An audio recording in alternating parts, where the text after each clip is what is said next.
He is also the author of 2 previous works of nonfiction, the 2016 book Pumpkin Flowers, A Soldier's Story of a Forgotten War, and his first book, the Aleppo Codex. Matti is a former Associated Press correspondent, and in that capacity, his work took him from Israel to Lebanon, Morocco, Moscow, the Caucasus, and Washington. And his writing has appeared in the Wall Street Journal, the New York Times, the Washington Post, Tablet, and elsewhere. 2 essays he wrote about media coverage of Israel after the 2014 Gaza war for Tablet and The Atlantic triggered intense discussion and have been shared on Facebook more than 130,000 times, which I suspect we'll talk about briefly as well today. He was born in Toronto and lives in Jerusalem with his family. And I'll say that today, Matti is going to be in conversation with Linda Quigley, whom almost all of you know. I'm guessing Linda is a longtime member of CBE, and she's been at the helm of the CBE book group for the last decade. And in most recent years, she's also been working professionally doing literary PR. So without further ado, I'm going to say one other thing, so a little more ado. We're all on Zoom. By now, we're accustomed to how this works. All of you are muted. We are going to be recording this session. So again, if you don't want to be seen, you can turn off your video. But I'd also add that if you want to see and hear our conversation most effectively, I would invite you to move into speaker view. That way you can see one of us at any given time. So now, truly without further ado, I'm going to hand it over to Linda and Matti. Welcome. Thanks, Matt. So I'm going to start well, first I'm very excited about this discussion, to be talking, having the opportunity to talk with Matti. I'm going to start by reading excerpts from 5 short excerpts from 5 reviews before we begin the discussion. The first is from NPR. NPR review says, "Spies of No Country is an important book. Americans are not accustomed to hearing about Israel's complexity or its diversity."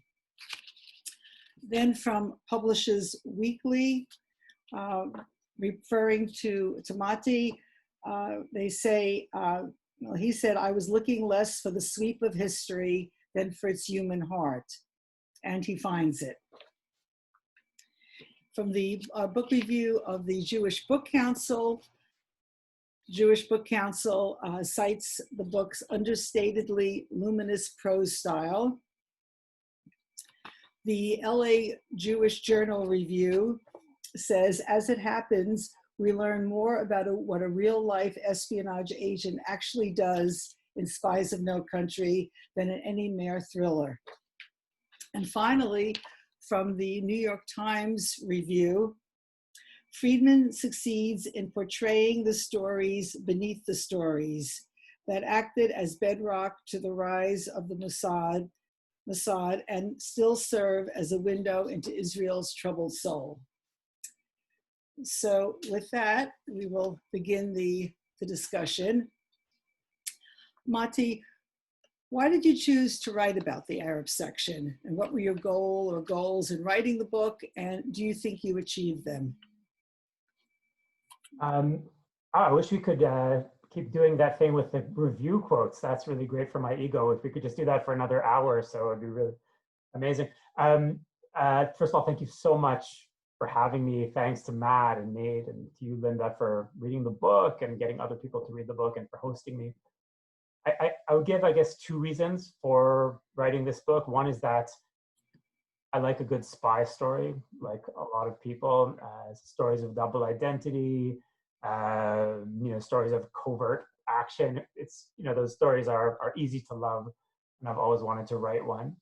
The second reason is connected to what I've been trying to do in my journalistic career here in Israel, which is write the stories that I think need to be told about Israel, to try to find marginal stories about the state of Israel, or stories that seem marginal, stories that are not widely known, but which say something really big about the country. So I wrote a book called the Aleppo Codex, which takes the story of one specific Bible manuscript and uses it to tell a big story about the sweep of Jewish history, particularly Jewish history in Arab countries.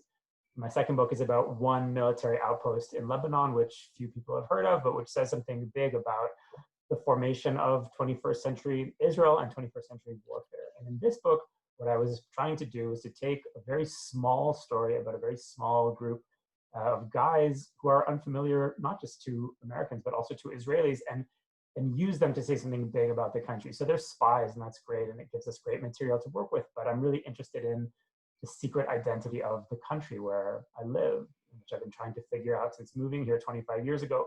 And if you come to this country from a Western country, which I did, I came from Canada, which is, you know, maybe the most Western country without intending to offend anyone present. But I came to Israel with a very Western idea of Israel, and it was a very European story about Israel that I had in my head. So it was a story about Herzl and pogroms in Europe and socialism, the kibbutz idea, the Holocaust, of course. And then you come to Israel and you realize that that story does not explain the country. And there are many reasons for that. But one of the big reasons is that only half of the Jews in Israel come from Europe. The other half of the Jewish population of Israel comes from the Islamic world and has very little to do with the kibbutz, and has very little to do with Herzl and with the Holocaust. They have a different story. And that Jewish story has shaped the state of Israel in ways that are often hard for Westerners to understand. So I've been trying to explain that to myself over my years here, and I thought that a story about spies who are Jews from the Arab world, spies who have double identity, who have secret identities, I thought that would be a good way in to the complex identity of Israel, which is a country that presents itself as Western, thinks of itself as Western, but is actually pretty Middle Eastern in population, in culture, in cuisine, in politics, in religion. And that's what I'm trying to do. That's kind of the underlying aim of this book underneath the story of spies and the story of the, you know, the creation of the state from the perspective of these four very young agents. Matti, thank you. I think I personally think you succeeded in achieving the goals that you set out. I was wondering, how long did it take you to write the book? And could you tell us a little bit about your process in writing it and the type of research that you did? I think most of the people who joined us today have read the book, but not everybody has. So you could maybe tell us a little bit how you went about doing this book. Sure, I hope everyone's read it several times and owns several copies. I started writing the book, I guess 9 years ago. It was 2011, and I was working on another book, which is the Aleppo Codex, and I spent a lot of time while writing the Aleppo Codex with an old Mossad agent, a retired Mossad agent who was in his 80s, who suggested that I go to meet a friend of his who was an even older retired Mossad agent. And as I write it in the book, I've learned over many years as a journalist that if someone offers to introduce you to an old spy, you should go. Even if you don't know exactly why you're going, it's not going to be a waste of time, just go. So I went to interview this man whose name is Isaac Shoshan, who became one of the important characters in the book in 2011. And I went in 2011 without a clear idea of what the story was. I just understood that this man was very old. He's still alive. At the time, he was a sprightly 86. Now he's 96, 95 or 96. He's still alive. I spoke to him a few weeks ago.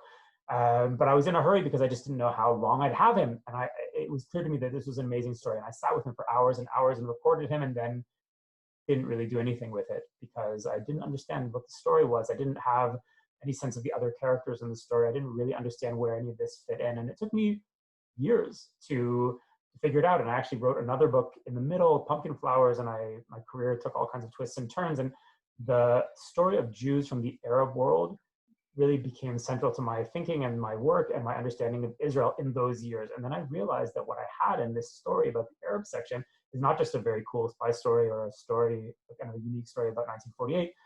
What it is a story about the founding of the state of Israel in which the main characters come from the Islamic world. The main characters are Jews from the Islamic world. And in fact, it's a story basically without Ashkenazim in it. It's a kind of a story about Zionist heroes who aren't at all connected to the Jewish world of Europe, which is where my family comes from and where the families of most people on this call come from. And I realized that that would be an interesting way to explain what I'm thinking about now, which is kind of trying to think of Israel more as a Middle Eastern country. And I'm trying to understand the Jewish presence here not as a break with history, but as kind of a continuation of Jewish history in the Islamic world, which is as old as the Islamic world. And of course, Jews were in this part of the world long before Islam. So I decided that the story of this spy and eventually the story of his friends would serve my purpose, kind of trying to reframe what the country is and the way it thinks about itself, primarily for me. Anything that I'm writing is primarily aimed at explaining something to myself. And then after that to other people, particularly observers of Israel from the outside, from the West, who naturally are going to find it difficult to make that leap from the familiar story about Israel to this new story about people in the Middle East, which is very distant from the Jewish experience in North America, increasingly distant. And it's really the reason for the growing gap between the two communities. There are two great Jewish worlds. In 2020, almost equal in size, the world of North America and the world of Israel, and those worlds are growing apart. And part of that is just, natural. It's a family tree that's diverging. In the early years of the state, people had siblings in Israel, right? One sibling would go to New York from Kovno or whatever, and one sibling would go to Rehovot. In the next generation, it was cousins. People used to have Israeli cousins. People don't really have Israeli cousins anymore, much less than they did. It's second cousins, third cousins. The family trees have diverged. But a big or another part of the gap is the fact that North American Jews are being formed in a very different world of North America, and all that that is. And the Jews who are in Israel are being formed by the world of the Middle East. And it's been 2 generations, 3 generations, 4 generations, and it is a very different way of being, and it's a very different way of being Jewish. So we need to be able to explain that to each other. And it isn't easy, but that's what I'm trying to do in this book. Matti, thank you. Just following up on Isaac Shoshan, who's the former spy that you spend so much time with. When you were having these discussions with him, did the discussions ever touch on what the re-entry into Israel would be when their spying functions were finished? So a couple of questions related to that. Did their superiors ever give any thought to how they would be brought home when the time came? And how did Isaac feel about what the plans were, or perhaps the lack of plans? In 1948, it wasn't even clear that the country was going to exist. So when these guys are dispatched into the Arab world in the spring of 1948, things don't look good. It's kind of hard to remember that from 2020. It's clear to us that the state is going to survive, that the Jews are going to be able to, win against pretty steep odds in that war. But in April 1948, which is when they leave for Lebanon, that wasn't clear. So that was really dark month, and the British thought that the Jews were going to lose, and it seemed quite likely for a moment that that was going to happen. So the future was very theoretical. And when they dispatched these guys to Lebanon, they told me that the briefing consisted of their commander giving them a pistol and some money and saying, good luck. That was the briefing. There was no plan for even how to communicate with them, right? They go off to the Arab world without any way to communicate with headquarters. They have no radio. There's no way to send mail. Even that part hadn't been thought out. So the idea of thinking about how these guys would eventually be brought home to the state of Israel that did not exist when they were sent, that was really beyond anyone's capability in the spring of 1948. It was just a big balagan, as they say in Hebrew. It was just a chaotic mess. That's really hard to imagine from 2020. We now kind of, when we're reading this story, we kind of project things that we know. So there's a Mossad, there's an intelligence apparatus. There isn't any intelligence apparatus. These guys literally don't have a radio. Israeli intelligence does not own a radio. They don't own a camera. These guys aren't making salaries. No one knows what they're doing. It's all completely ad hoc. And in 1950, things solidify a bit. And the state has come into being, and now there's an army, and it has an intelligence arm. And in the spring of 1950, 2 years after they were sent, they're brought back. And no, I think no one thought about what that meant. They had never been trained in the first place, really. and there was no decompression. There was no debriefing. Isaac says in the book, and it's for me one of the most touching things he told me, which is that he comes back to Haifa. He's brought back in a rubber dinghy from Beirut, and then a Navy ship takes him to Haifa, and he's never been in the state of Israel. He left before there was a state. So it's his first time in the state of Israel. The whole thing is completely different than what it was when he left, and he steps off at the dock in Haifa, and no one is waiting for him. No one wants to know what he's been up to for the past 2 years, and he's expecting to be met by people from the Palmach, the pre-state militia, of which he was a member, but there is no Palmach. All the pre-state militias have been dismantled, and now there's this thing called the State of Israel. And I think that he wasn't a man whose feelings were easily hurt, and he didn't complain ever to me in any of our conversations. That just wasn't his style, but I think that he was deeply hurt by the reception, by the lack of recognition, by the lack of appreciation for what these guys have done. And to this day, the Arab section is not well known in Israel. There's been a lot of interest in the book, which just came out in Hebrew, in part because these guys have been completely forgotten, even though they're heroes of 1948. And they were forgotten for complicated reasons. One of the reasons was that they just didn't fit the prevailing narratives of what a Zionist hero looked like at that time. And one of the good trends in Israel is that our idea of what constitutes an Israeli and our idea of what constitutes a Zionist hero now allows for the existence of Jews who speak Arabic and who seem very Arab in their identity. We can allow them into the Zionist pantheon, and I hope that's going to happen now, but it certainly hasn't happened in the last 70 years. Thank you. I think you already partially answered my next question, which had to do with, how well known, if at all, is the Arab section, and what the spies went on to do. Were they able to assimilate into Israeli life, and was their work ever known? Whether they were able to assimilate into Israeli life is a very interesting question, and I don't know if anyone on who's participating in the call saw the Eli Cohen series that was recently on Netflix, which I was expecting to be terrible, and which actually was not terrible, much to my surprise. Sacha Baron Cohen, who's this kind of, for those of you who didn't see it, Sacha Baron Cohen is this kind of over-the-top British comedian, actually manages to play Eli Cohen, this famous Israeli spy, in a way that's very touching. And there's a scene in that series which is very indicative and which kind of gets at your question. There's a scene where Eli and his wife are Syrian Jews, and he is being trained to be a spy because the only part of early Israel where Arab identity is appreciated is the intelligence world. So on the whole, the society thinks very little of Jews who come from the Arab world. They're considered to be primitive. They're not considered to be real partners in the Zionist movement. They're considered kind of second class. They're people who came to the state of Israel in part because the Jews who were supposed to come to the state were murdered. Israel was set up for the Jews of Europe. There are no Jews of Europe to speak of, by the mid-1940s. And then there's a wave of immigration from the Islamic world, which the Zionist leadership hadn't thought about. And they arrived and were treated with disdain in many cases, except by the intelligence services, which needed them to pass as Arabs. And Eli Cohen finds his way into the intelligence services, and then he and his wife are at this party at the mansion of an upper-class Ashkenazi family, and there's a pool, and it's all very fancy, and the host turns to Eli and asks him to get him a drink. He thinks Eli's the waiter because he seems like a waiter. And then afterwards, Eli Cohen says to his wife, when they're at home, he says, these people look at me and they see an Arab. But even if they know that I'm a Jew, they see an Arab. And that really gets at something it's kind of very crude way of explaining something, but it's something that's true, which is that Arab identity was a disadvantage in Israel in the early years, except if you were a spy.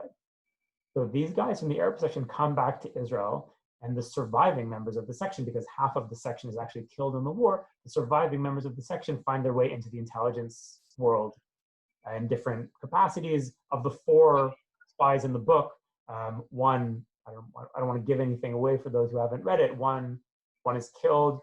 3 of the 3 who survive, they join the Mossad, which is a way of belonging to Israeli society. It's a way of playing an important role in Israeli society, which at the time had very few roles for Jews who spoke Arabic, except if you wanted to be a spy. So they do find a way in, and they're successful. They're successful in intelligence services.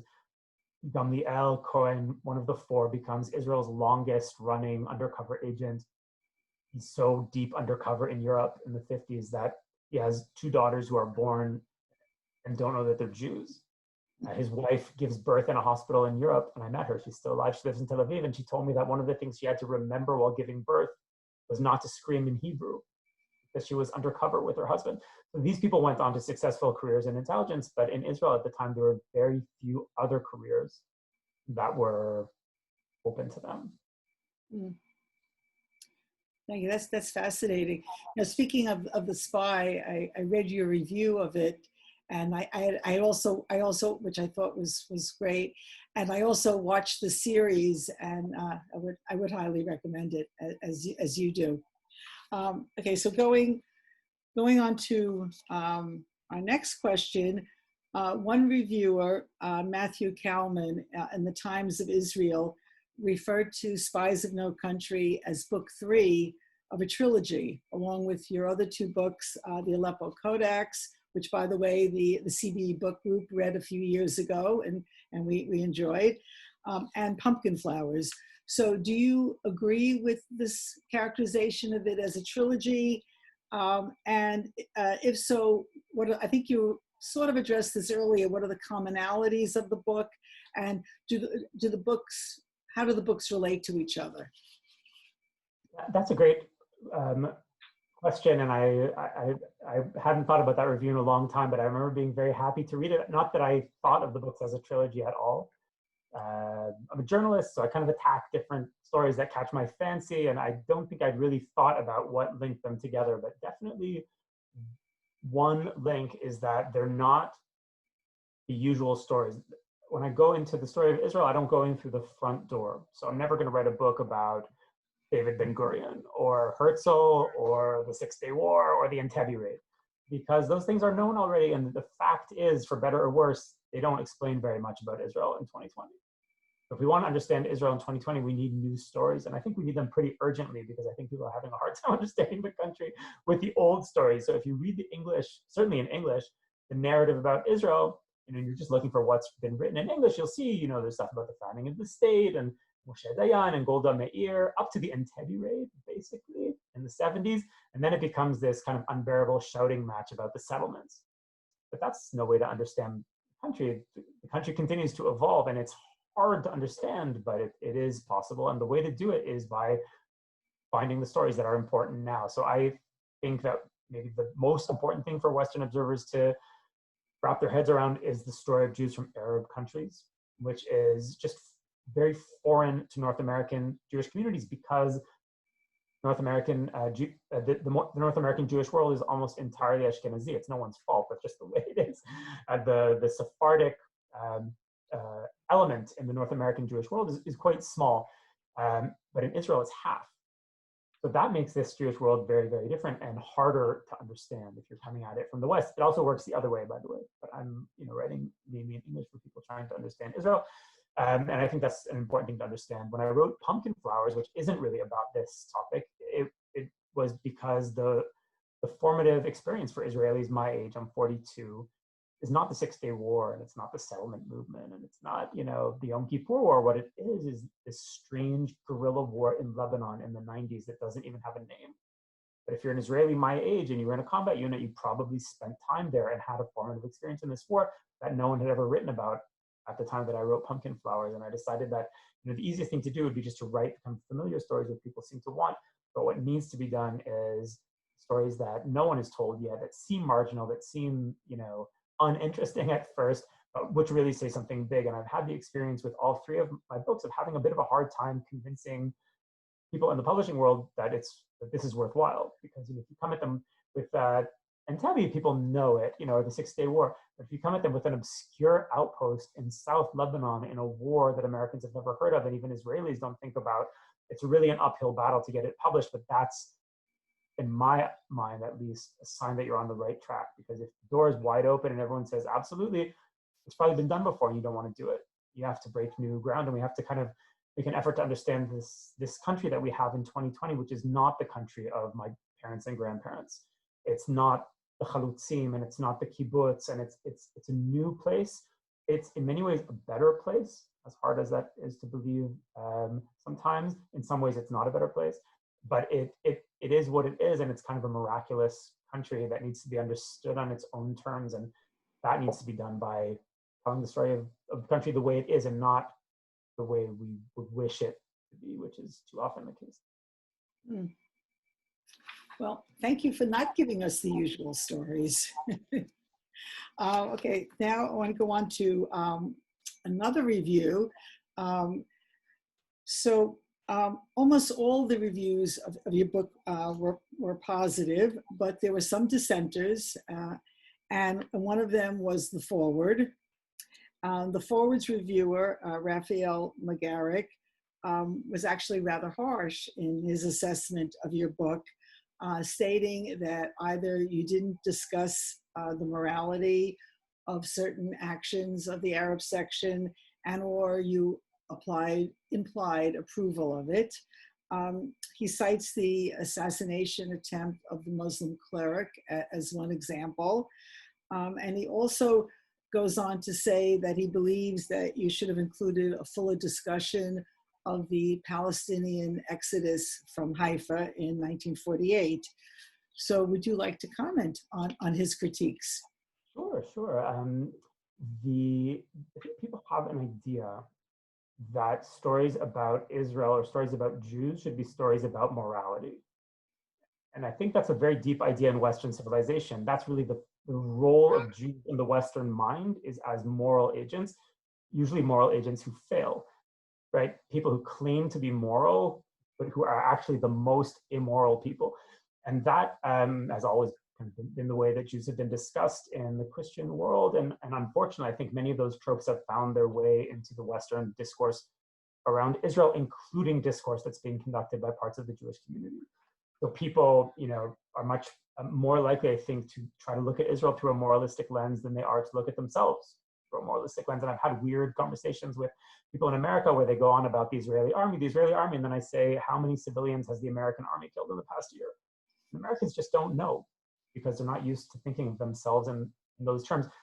Israel's story is a story about morality. I'm just a guy living in Phoenix, So I think that that's something to be avoided, and I avoid it on purpose because I've had this experience of explaining Israel to a Western audience.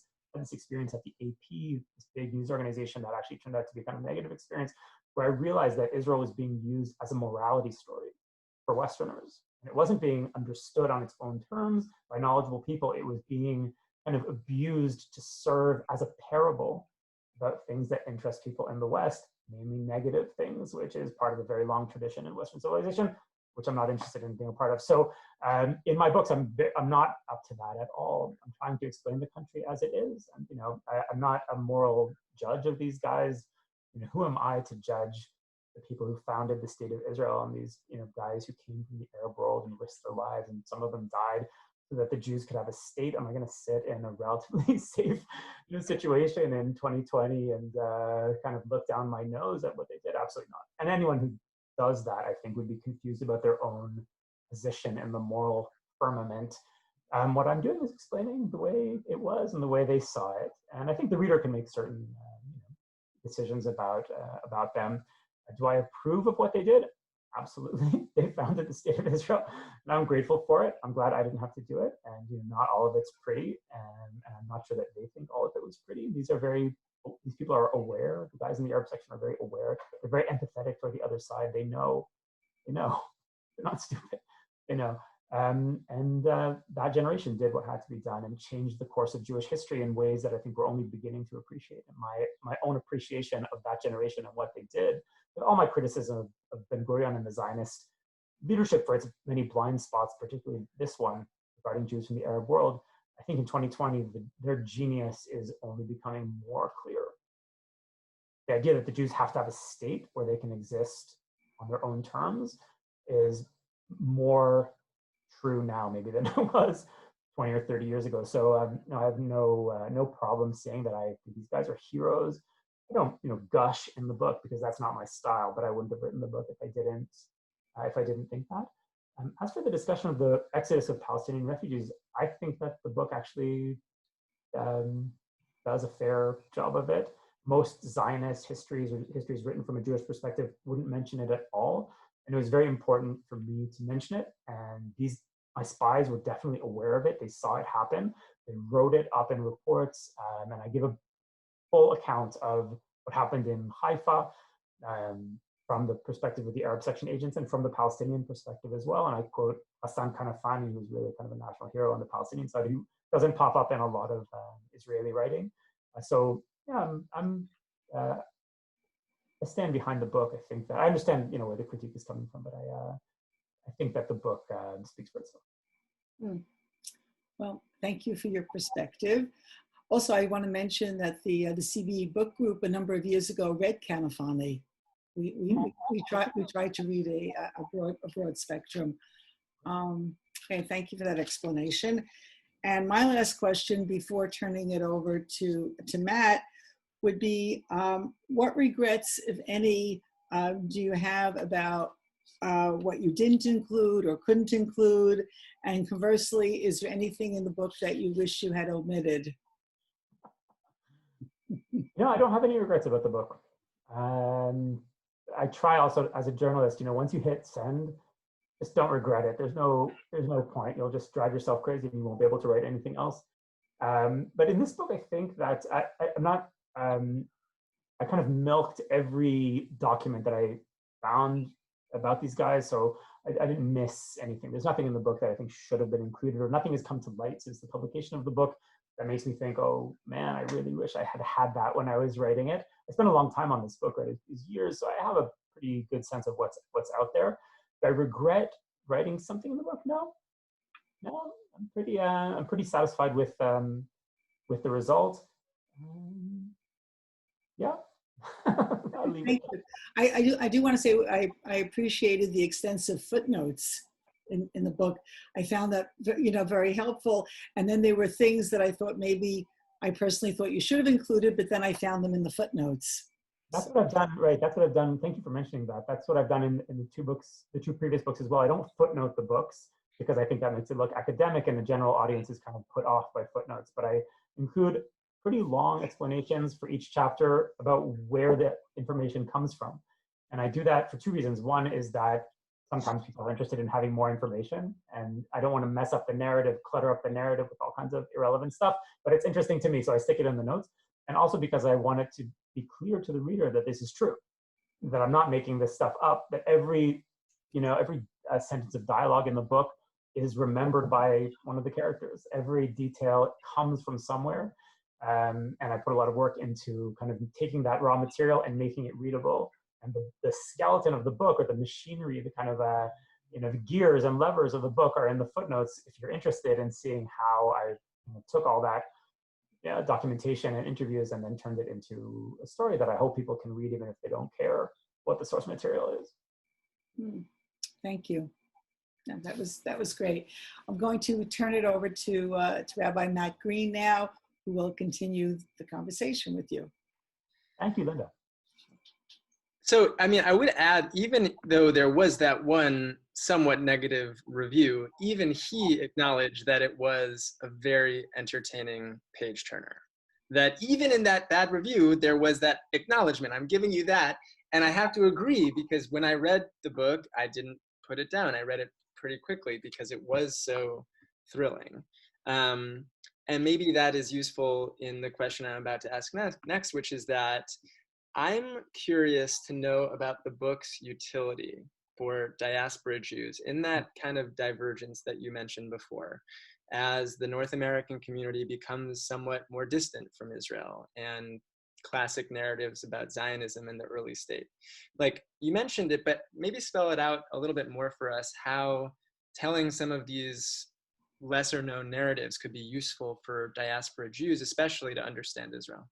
Thank you. Thanks for asking that. I think that there's a great story about Israel that we all grew up with, which is, the story of the plucky young state and the pioneers. And that story is so good that it lingers on long after its relevance has expired. And I think that people come to Israel and from America or from Canada and are often thrown by what they find, because they're expecting, you think about a Jewish country, what that means to a North American, and then you come to Israel and it is not that at all. It's something completely different.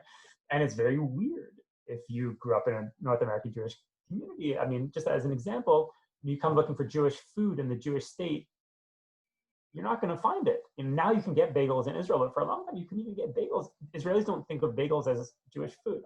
They think of it as American food, because Jewish food for Israelis is to a large extent the food of the Levant in North Africa. It's couscous and hummus and, the food that Jews ate around the Mediterranean, which is where Israel is. And that's just one example of the word Jewish meaning something different here.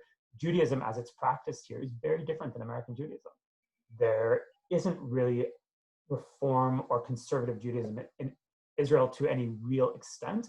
And instead, in Israel, you have a very wide spectrum of tradition, which is very Middle Eastern. So you wouldn't set up your own synagogue with its own, halacha.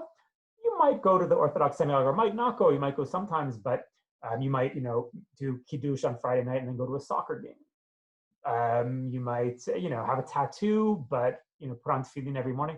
There's a very wide spectrum of belief here, and that's also very Middle Eastern. In a Middle Eastern community, not just Jews, by the way, also Muslims, there was really no secular option. Being secular doesn't really exist in this part of the world.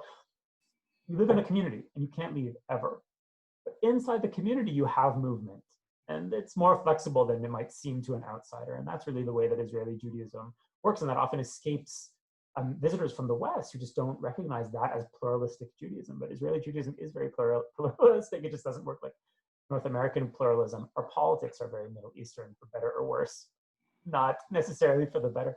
But if you come in here expecting that idea that we all had from school or from summer camp, you're going to be confused and maybe disappointed by what you find.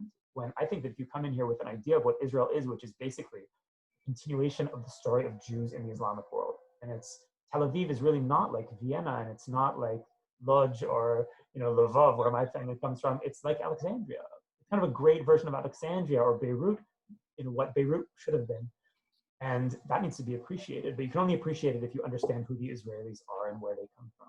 And if you understand that way of being Jewish, and if you understand that half of the Jews in Israel don't come from the shtetls of Eastern Europe. They come from Casablanca and Tehran and Kurdistan and Damascus and Aleppo and Yemen, and they come from around here.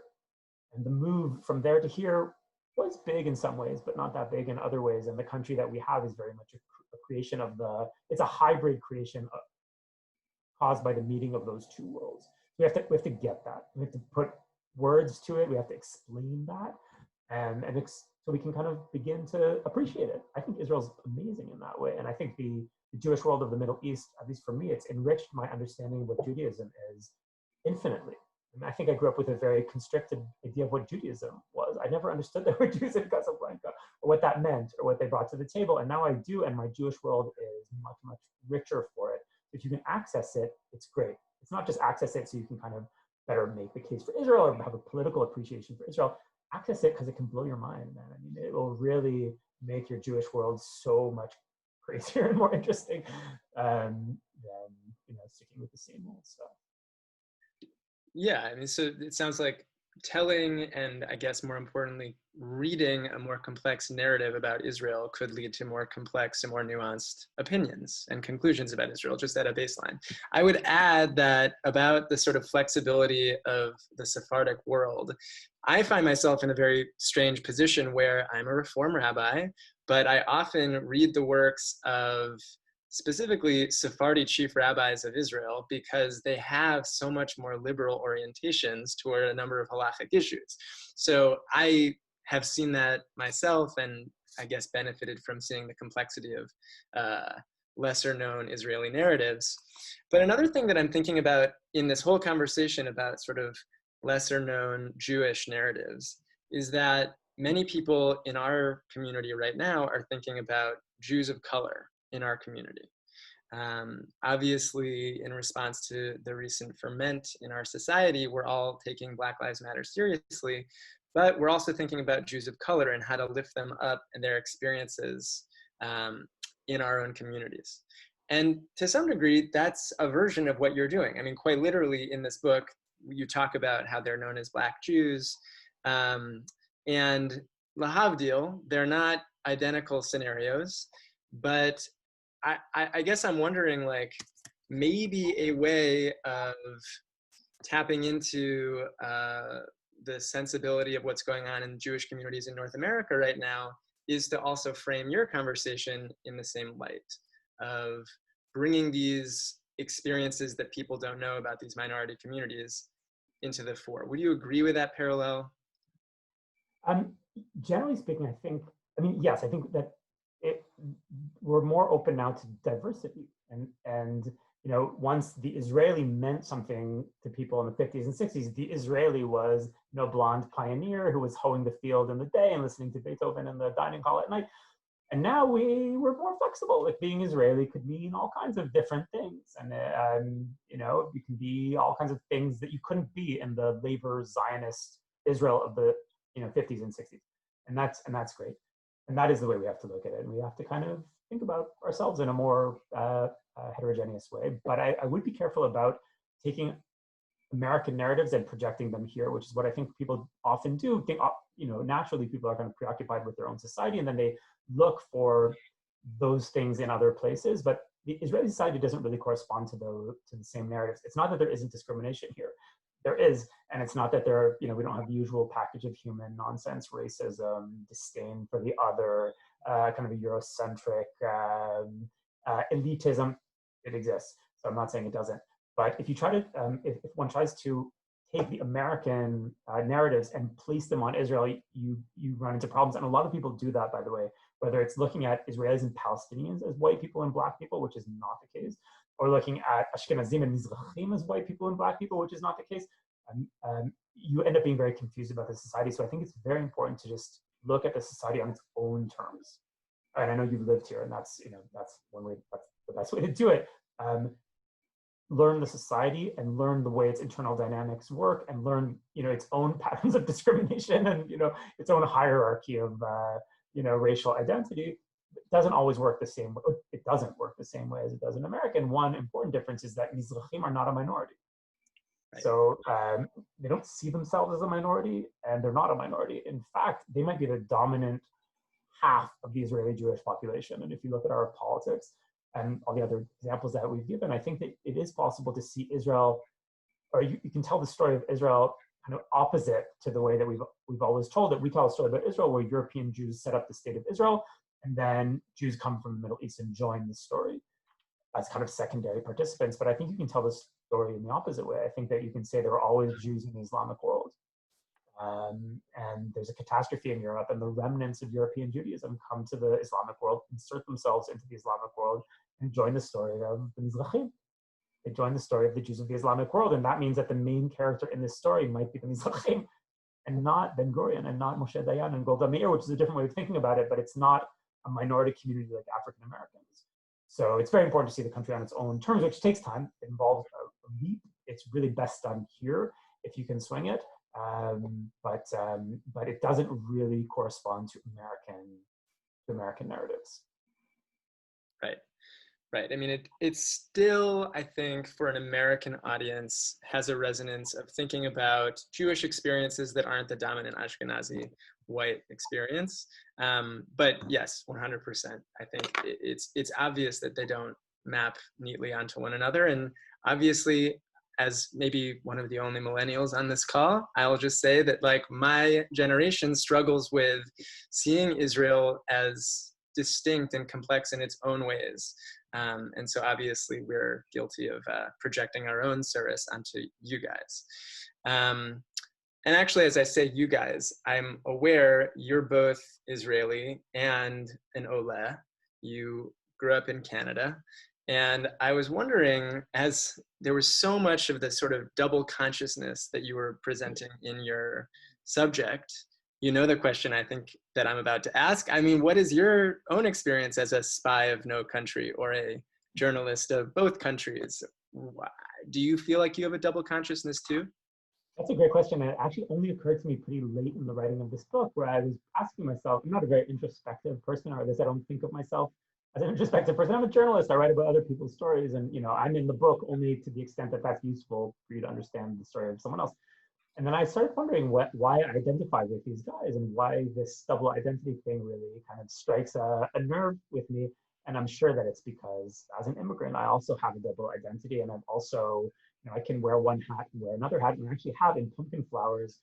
I served in the Israeli military in South Lebanon, and then after the Israeli pullout from South Lebanon, traveling as a Canadian, I went back to South Lebanon, which was now controlled by Hezbollah.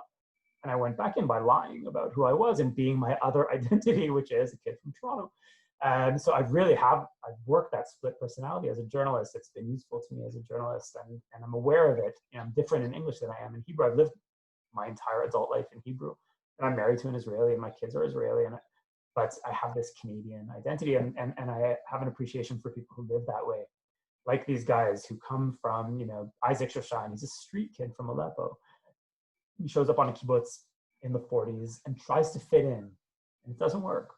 And he finds a way of fitting in, and that means something to me. I also showed up on a kibbutz in the 90s in a very different situation. It was not at all the same, but I had that experience of, what is this place? How can I make a home for myself here? How much of myself do I have to give up in order to become like the people here? You look back, at where you come from. You go back to where you came from. A lot of people do. So yeah, I think that's definitely true. That's definitely true that I see something of myself in these guys. I don't reach their ankles in terms of, their stature and what they've achieved, but I do appreciate that double identity. I have to say, I guess it was in about the middle of the book, there was a moment when you wax sort of poetic about the dual nature of these people's identity. I mean, obviously that's the whole book, but there was one moment where you reflect on the fact that that's an eternal Jewish experience or a diasporic experience. And I can imagine that is resonant for some of the people on this call and also many of your English readership. And I wonder, how has this book been received in Israel? You said it was just published in Hebrew. Has it been a similar reception or different in significant ways? The reception so far has been good. It came out with terrible timing. It came out right in at the beginning of the Corona thing. All the bookstores were closed and no one read it. But now that things have opened up a bit, people are reading it, and the responses have been very, very interesting. But people are here. It's part of a debate that's very developed about ethnic identity and Mizrahim and Ashkenazim, and people are reading it differently. And that aspect of double identity, I think Israelis just get it less because the Zionist movement eliminated our double identities. That was part of the idea. The Zionists realized that this double identity thing is dangerous. It's causing us problems, and you can really see it in the story of the Arab section. At the same time, two things happen. In Europe, Jews are murdered because of their double identity. German Jews think that they're Germans, and they speak German, and they listen to German music, and they think they're more German than the Germans. And most Germans seem not to agree. And they say, who are these people who look like us, who want to be us? We better do something about this. This is an insidious attack on our own identity. We have to mark them with badges, and ultimately we have to eliminate them, and they do. They actually do. And this is happening in the 1940s. At the same time, British special operations people realize that the Jews in Palestine have double identities, which will be useful for spies. So you have Jews who can pretend to be Germans, and they set up a German section. And you have Jews who can pretend to be Arabs, and they set up an Arab section, and there's a Balkan section, and they realize that the Jews have this superpower, which is that they can be all kinds of things. And if you think about Jewish history, which I hadn't, I admit, until that time, you see that this is ancient in Judaism. It's not a feature of modern Jewish life. It's in the Bible. Like, a lot of the greatest stories about Jews are stories of double identity. For example, Joseph, this Hebrew kid, ends up in Egypt, and he becomes so Egyptian that his brothers don't recognize him. And he has an Egyptian name. His name in Egypt is Sofnat Pa'aneh. And he has an Egyptian self, and he uses that self to save the Jewish people. And in the Bible stories, the spy master, the guy who's running the operation, is God.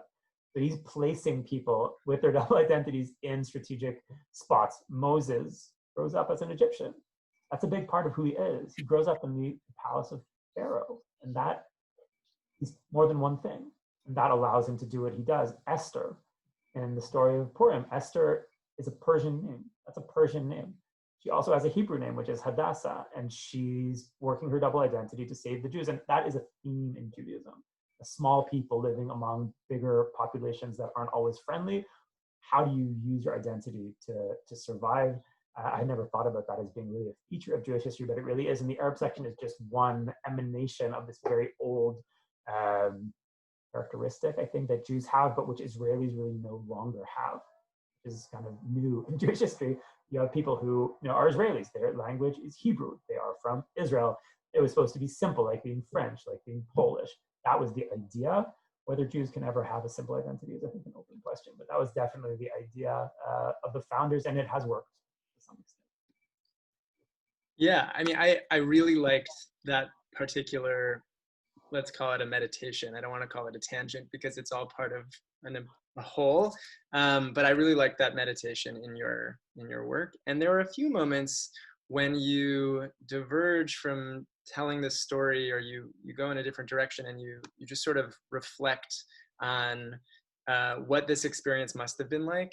And you, at one point, I should have written it down, but I'm just remembering it now. You mentioned the sort of emotional response of some of the early Zionists being portrayed as European colonialists, and how on some level emotionally for them, that must have been like a good thing in their minds. And I loved that because A, I'd never really heard that, and B, I appreciated the emotional analysis of what this experience was for all of these early characters. Go ahead. I think so, yeah. I think you're on something real, which is that the Jews wanted to be European. That was part of the Zionist idea. We didn't want to be Oriental foreigners, which is the way we've been portrayed in Europe for centuries. We wanted to be blonde. And you can see it in the iconography of the Zionist movement in the early years, those posters of very European looking people. Part of the Zionist idea was we are emancipating ourselves from these stereotypes. To some extent, we bought into the stereotypes and we had to shed them. And now we were going to be something new, which is, basically Europeans. Part of the socialist revolution, part of the world of the workers' revolution, that was all part of it, but not Jews. They didn't want to be Jews anymore. That's why they were Israelis. And that was never true. We tried to believe it, and we maybe sold it to other people, but Israel was never that. I mean, Jews were never that, really, even in Europe. And certainly when you have a country that's half Middle Eastern and North African in origin, it's not that. But that was the way we portrayed ourselves in an interesting and unfortunate way. I think we ended up kind of shooting ourselves in the foot in the current political climate, which is very eager to see Jews as European colonialists. The Arab world has always been eager to see Israelis as crusaders or kind of a European implant in the Middle East. And increasingly, people who are engaged in kind of left politics in the West want Israel to be a symbol of European colonialism. And that makes no sense if you're actually in Israel looking at just the street in Israel. But that is the image of the country that's been created in part by us because of our not wanting to be Middle Eastern. No one wanted to be Middle Eastern. We want to be part of the Arab world. We wanted to be part of Europe, and it's just not true. And we need to understand that it's not true, because I think that's causing us some political damage, which is unnecessary. It's not true Israel as much as it's a result of a population movement out of Europe. It's the result of a population movement out of the Islamic world, a kind of ethnic cleansing in the Islamic world, and we haven't really talked about it that much because we didn't want to think about ourselves that way. But we should, not because we need to feel sorry for ourselves, not at all, but because we need to understand ourselves better. And I mentioned in the book this amazing mural that you can visit in Cairo if you ever go to Cairo, which is a monument to the greatest moment in modern Egyptian military history, which is the crossing of the Suez Canal in 1973 at Yom Kippur, when they burst across the Suez Canal and surprised the Israelis. And there's a mural in Cairo, which is this very socialist realism portrayal of that event. And you see heroic Egyptians surging across the canal and Israeli soldiers surrendering, looking very kind of pitiful. They have their hands up or they're begging for their lives. And all of the Israelis are blonde. And it's quite striking, because if you've ever seen an Israeli military unit, the Israelis are not blonde. And in fact, the Israelis look a lot like Egyptians, a lot of them. And in fact, at least some of the Israeli soldiers on the Suez Canal in 1973 were Egyptians, because there were 80,000 Jews in Egypt who got the boot, and many of them ended up in Israel. But that's too complicated for everyone. Everyone just wants the Israelis to be blonde, including the Israelis. So this false portrayal has kind of caught on to such an extent that I think we even forget that it's not true. Yeah, and I'll also say that I think among the critiques of Israel on the left, especially among young American Jews, people seem to ignore all of the hundreds of thousands of Jews that were kicked out of Arab lands. And so again, that's, I suppose, another benefit to this narrative that you're sharing, and all the nuances. I guess maybe as we wind down, I'm kind of curious if there's anything else that you're working on right now that might be a similarly lesser known story or anything else. Well, I've been writing these essays for the Times opinion section over the past year or so, where I've tried to do the same thing, take something obscure and say something big. So a recent essay that I did was about murals, forgotten murals on the walls in Kibbutzim. And I kind of used that to talk about the death of the Israeli Labor Party, which unfortunately as someone who voted for them for a long time, is a fact. The Labor Party is dead, and Israeli politics has kind of gone off in a different direction. So those are the stories I've been looking for. I wrote a story about dead rail lines in Israel as a way of looking at the interconnected world of the Middle East that stopped existing in the mid-20th century when all the rail lines were cut. And I've tried to kind of continue that tactic of looking for obscure stories as a way of talking about Israel and avoiding the main political story to the extent that that's possible. I try not to write about what everyone else is writing about, and so far I've succeeded.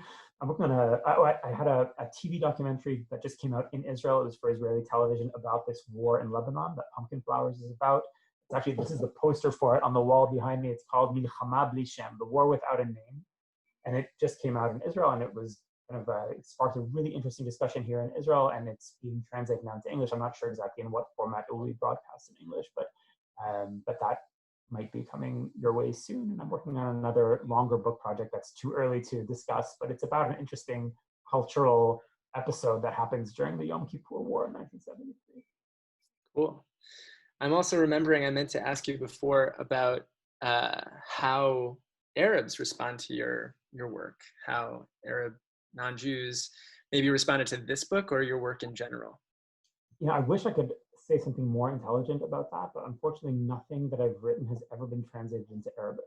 And I was hoping that this book would, and we had a very kind of initial query from a publisher in Lebanon when the book was in the early stages, and I was thrilled because I would love nothing more than to have this book particularly published in Arabic, but it doesn't seem to happen for a few reasons. One is that the book industry in the Arab world is very weak.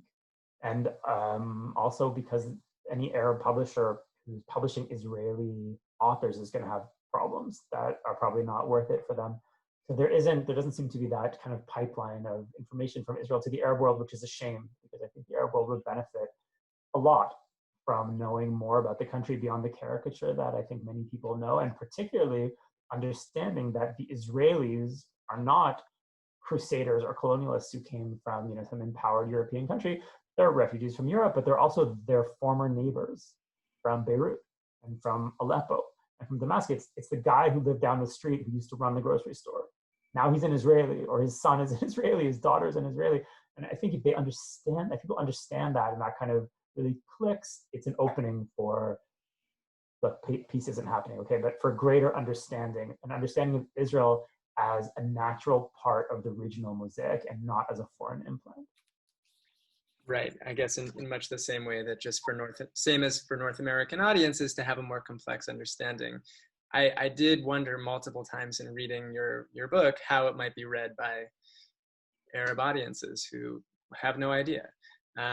Just like North American audiences in many cases have no idea, but for them it might be even more resonant. So thank you for addressing that. Well, I want to say thank you for being with us, and I'm going to turn it over to Linda in just a second, but I'd add that obviously it's never a dull moment in Israel or in Israeli politics. All of us are looking at the news and very nervous, depending on our political orientation this week and next week. We got through the whole hour without talking about it, so that is... Dude, I can answer anything. It is interesting, I think, but I will say that as fearful as I think many in the North American Jewish community are about the possibility of annexation, I think really what we're fearful of is an inability to be aligned, an inability to be a family, which I think most American Jews at this point still want to be. And so your book, for me, and I think for many people like me, could be something of a tikkun. Obviously, it's not a tikkun entirely, but I think addressing complexities like you did and like you do is, I think, really useful to me in understanding my relationship with Israel and also that of my peers, I think. Thank you very So much. Thank you. just to Thank you thank very you. much for saying that. And if I could just add, like, the annexation debate is a good example of how hopeless it is to try to interact with Israel through national politics or through headlines. You know, every couple months there's some kind of big storm about something that Israel's doing. Sometimes it happens, sometimes it doesn't really happen. My sense is that the annexation thing is not going to play out the way you know, it seems to be playing out. Even Israelis don't really understand what's going on, and I think it's unlikely that it's going to be, you know, as quite what it sounds. But I really think that the way to interact with Israel is not through the political system. The political system is really the least attractive, you know, emanation of our national life, which is true in America too, by the way. If I had to interact with America only through C-SPAN and the president, it would be really bad. But I read American novels and I see American TV, and I have a sense of what America is. And I would really encourage people to look at Israel the same way. Israel isn't politics. It's not an issue. It's a country. There are 9 million people here. Most of them are Jews, not all of them, and that's pretty interesting. And there's incredible cultural activity going on here, which has nothing to do with the headlines like annexation or whatever. There are amazing movies being produced here and books being written, and it's a Jewish society that's completely natural. It's a society that exists in Hebrew. It's not, you know, artificial in any way. It's not being, you know, driven by donations. It's not being planned by anyone. It really exists in a way that no one expected it to exist. And it's dynamic and it's very different than North America. And I would really encourage people to try to interact with that. And I know it's hard to ignore the headlines, and I know you can drive yourself crazy, and I do, okay? But you won't get very far from America trying to interact with Israel through what BB is up to this week.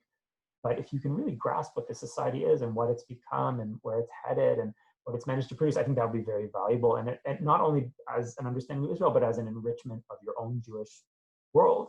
Just as I think that Israelis have a lot to learn from American Jews, which they don't, because, you know, they just have a very kind of caricatured and simplistic vision of what that is. And I think both sides could benefit from really getting what that other Jewish world is, because both have a lot to offer. Amen. I definitely agree with all of that. So thank you again, and I want to turn it back over to Linda. Okay. Thanks, Matt, and thanks, Matti. Well, I wanted to thank a number of people. First, everyone who's joined us tonight from the Congregation Beth Elohim Book Group, CBE members, other people, other friends and participants. I also wanted to mention again that it's being recorded, and so this is something that you could share later on with friends and family, others who couldn't join us today. And I will email all the participants the link to, I think it'll be on YouTube within the next couple of days. Wanted to thank Nate Jaffe from Beth Elohim, who is our resident Zoom guru and who is invaluable in these events. Much gratitude to Rabbi Matt Green. He immediately agreed to join me in this conversation, and you can see his insight and demonstrated today, and he was very encouraging, and so it was great to be a partner with Matt on this. And most of all, I wanted to thank Matti Friedman for joining us, for having written Spies of No Country. And he's someone in the chat asked where Matti is right now. He's joining us from Jerusalem, and wanted to thank you for once again writing not one of the usual Jewish stories. And so this is really very, very enlightening to American Jews. So thank you, and we look forward to your next book. Thank you so much for having me, and I hope we can all meet in person sooner rather than later, and not over Zoom. We certainly hope that could come in the future, and not too distant future.